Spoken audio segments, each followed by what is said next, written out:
మాజీ రాష్ట్రపతి అబ్దుల్ కలాం రెండో వర్ధంతి వేడుకలను ఖమ్మంలో నిర్వహించారు. పెవిలియన్ గ్రౌండ్లో ఎకో ఫ్రెండ్లీ రంగులతో కలాం చిత్రాన్ని ఏర్పాటు చేశారు.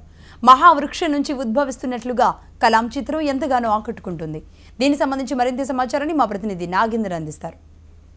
భిన్నత్వంలో ఏకత్వానికి నిదర్శనంగా నిలిచే భారతదేశ కీర్తి పతాకాలను ప్రపంచవ్యాప్తంగా చేసిన వ్యక్తి అబ్దుల్ కలాం. అటువంటి అబ్దుల్ కలాం భారత రాష్ట్రపతిగా ప్రపంచ దేశాలలో భారతదేశాల పేరు ప్రఖ్యాతులను ఇనుమడింపజేశారు.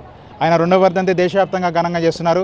ఈ సందర్భంగా ఖమ్మంలోని పెవిలియన్ మైదానంలో వైబ్రెంట్స్ ఆఫ్ అబ్దుల్ కలాం ఆధ్వర్యంలో ఏర్పాటు చేసిన అబ్దుల్ కలాం ఒక ఛాయాచిత్రం, ఒక డ్రాయింగ్ ఇక్కడ అందరిని ఆకర్షిస్తుంది.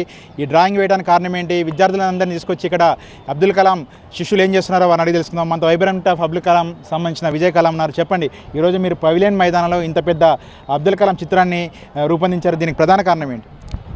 అబ్దుల్ కలాం గారి యొక్క చివరి ప్రసంగ పాఠం creating a liveable planet earth అనే అంశం సారాంశమే ఈరోజు ఈ చిత్రపటానికి కారణమైంది. కలాం గారి యొక్క ఆశయాలని ముందుకు తీసుకెళ్లాలంటే యువతలో చైతన్యం నింపి వారిని ఈ దేశ ఔన్నత్యంలో భాగస్వామ్యం చేయాలనేది మా ఆకాంక్ష. అందుకు అనుగుణంగానే ఇటువంటి కార్యక్రమాలు కూడా నిర్వహించడం జరుగుతుంది.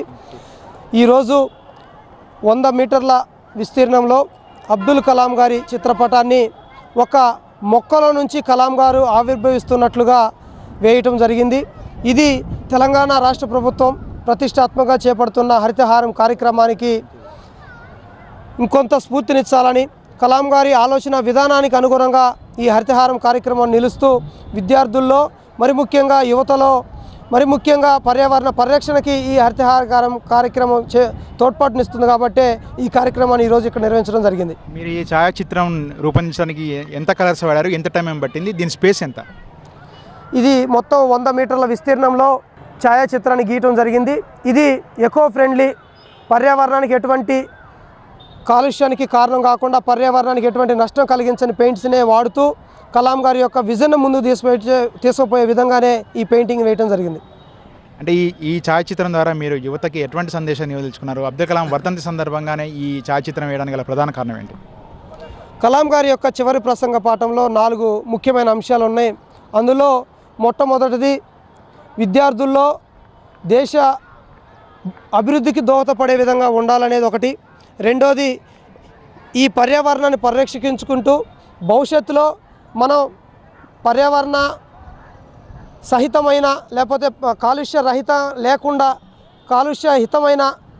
రహితమైన భారతాన్ని నిర్మించుకోవాలంటే ఈ మొక్కల పెంపకం మీద అవగాహన కల్పించాలా యువతలో అని చెప్పేసి ఆయన సారాంశం. కాబట్టి దీన్ని ముందు తీసుకెళ్లే కార్యక్రమంగా దీన్ని నిర్వహిస్తున్నాం. మొత్తం మీద ఒకవైపు తెలంగాణ రాష్ట్ర ప్రభుత్వం ఎంతో ప్రతిష్టాత్మకంగా హరితహారం కార్యక్రమాన్ని రాష్ట్రవ్యాప్తంగా చేపడుతుంది. రాష్ట్రవ్యాప్తంగా కోట్ల మొక్కలు నాటి హరిత తెలంగాణ రూపొందించాలనే లక్ష్యంతో తెలంగాణ ప్రభుత్వం పనిచేస్తుంది. దీనిలో భాగంగానే తాము అబ్దుల్ కలాం వర్ధంతి సందర్భంగా ఈరోజు 100 మీటర్ల అబ్దుల్ కలాం ఛాయాచిత్రాన్ని ఎకో ఫ్రెండ్లీ కలరింగ్ తోటి ఒక చెట్టులో మొలకెత్తుతున్న చెట్టులో ఉద్భవిస్తున్న అబ్దుల్ కలాం ఛాయాచిత్రాన్ని గీయడం జరిగిందని, ఇందుకోసం రాత్రంతా శ్రమించి 14 గంటల పాటు శ్రమించి ఈ ఛాయాచిత్రం రూపొందించి యువతలో అబ్దుల్ కలాం యొక్క ఆశయాలను, అబ్దుల్ కలాం యొక్క ఆలోచన ధోరణి పెంపొందించిన లక్ష్యంతో హరితహారం లక్ష్యంగా ఈ కార్యక్రమాన్ని ఏర్పాటు చేశామని వైబ్రెంట్ ఆఫ్ అబ్దుల్ కలాం నిర్వాహకులు చెప్తున్నారు. కెమెరా యాకూబ్తో నాగేందర్, HMTV ఖమ్మం.